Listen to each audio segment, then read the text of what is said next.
कुछ भी हो जाए अब तो मुझे पढ़ना है। यार हर कोई पढ़ने के लिए कहता है, घर वाले भी कहते हैं, सर भी कहते हैं, दोस्तों भी कहते हैं और मैं भी चाहता हूँ, पर फिर भी पढ़ नहीं पाता हूँ। क्या है इस पढ़ाई में? क्यों कहता है ये दुनिया पढ़ने के लिए? सिर्फ पढ़ने के लिए, सिर्फ पढ़ने के लिए ही कहती है। खेलने के लिए कभी नहीं कहती कि तू चल खेल, तू हमेशा खेल। क्यों? अरे कहेगी भी कैसे नहीं, क्योंकि वो सब भी जानता है कि तू नहीं पढ़ता और इसीलिए जानबूझकर वो सब पढ़ने के लिए कहता है। और जिस दिन से पढ़ना शुरू कर दिया ना, उसी दिन से ये सब ये कहने लगेंगे कि तू मत पढ़, चल खेले, चलते हैं खेलने। जानते हो तू क्या कहेगा? नहीं, मैं नहीं जाता खेलने, मैं सिर्फ पढ़ेगा। कुछ भी हो जाए मैं सिर्फ पढ़ेगा। अब हो जाने तो दुनिया की इधर से उधर, मैं सिर्फ पढ़ेगा।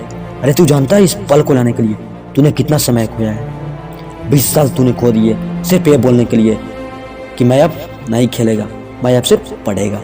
अगर ऐसा हो गया तो समझो सब कुछ हो गया। अरे कुछ भी हो जाने दो, अब तो मैं सिर्फ पढ़ेगा। अरे नहीं समझ में आया ना, कोई बात नहीं, मुझे नहीं समझना है, मुझे सिर्फ पढ़ना है, मुझे पढ़ना है। और देखता हूँ मैं भी कब तक समझ में नहीं आता। आना पड़ेगा इसे समझ में, क्योंकि मैं भी इस बार ठान बैठा हूँ, कब तक समझ में नहीं आता। याद एक बात तो तय है, शायद आप एक्सपीरियंस किए हुए हैं नहीं, ये मैं नहीं जानता, लेकिन मैं जहाँ तक जानता हूँ कि जो चीज़ें एक बार में समझ में नहीं आती हैं, इसका मतलब ये तो नहीं कि हम उससे करना छोड़ देंगे। बट एक बात तो है, वो एक बार में सही नहीं, लेकिन 10 बार में समझ में आ जाती है। अगर इससे भी नहीं आती तो 20 बार में तो आनी ही चाहिए, लेकिन समझ में आती जरूर है। इससे क्या पता चलता है कि कुछ भी हो जाए, टिके रहने से जो कुछ सीख समझ और एक्सपीरियंस मिलती है, शायद वो जल्दी ना मिल पाए। शायद ऐसा सच्चाई भी है कि जो बातें 10 बार फेल होकर मिलती है, वो बातें एक बार में ना मिले। लेकिन कुछ भी हो, चाहे वो लाइफ में फेल होने की हो या पढ़ाई में फेल होने की, सिखा तो दोनों ही देती है। तो अगर सीखना ही है तो फेल होने से डरता क्यों है? अगर तू मानता है कि तू नहीं डरता तो आज ये जान ले कि तू डरता है। क्यों कोई बिना ट्राई चीज करने से डरता है? और यही ट्राई ना करने की गलती तुम्हारी डर है, क्योंकि तू जानता है कि कोई भी नया ट्राई करेंगे तो बहुत कुछ खोएंगे, और इसी का डर से आज यहाँ पर हो।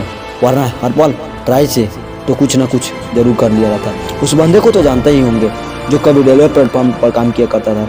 अगर वो कुछ अलग ट्राई ना किया रहता तो शायद आप आज और हम उसे जान भी नहीं होते। हम दोनों में से कोई भी नहीं जान पाता, जबकि आज वो बंदा वर्ल्ड के बेस्ट कैप्टन्स के लिस्ट में भी अपना नाम शामिल कर चुका है। ये होती है पावर न्यू ट्राई करने की, क्योंकि उसको पता है कि कुछ नया करने के चक्कर में कुछ ऐसा कर जाए कि किसी ने अपेक्षा तक नहीं किया हो। और कभी भी किसी को सीखना बंद मत करना, क्योंकि बहुत कुछ सीखना बाकी रहता है। कितना भी सीख लो फिर भी बाकी रहती है। और भी एक बात, दुनिया में किसी को कम से कभी मत परखना, क्योंकि कौन कहाँ पे काम कर रहा है किसी को नहीं पता। दोस्तों, अगर वीडियो अच्छा लगा तो इंस्टा पे फॉलो जरूर करना, क्योंकि इंस्टा पे ऐसे ही कंटेंट देखने को मिलने वाली है, जिसका लिंक वीडियो को डिस्क्रिप्शन में दी गई है। जाओ और यार फॉलो करो एंड बिंदास सुनो।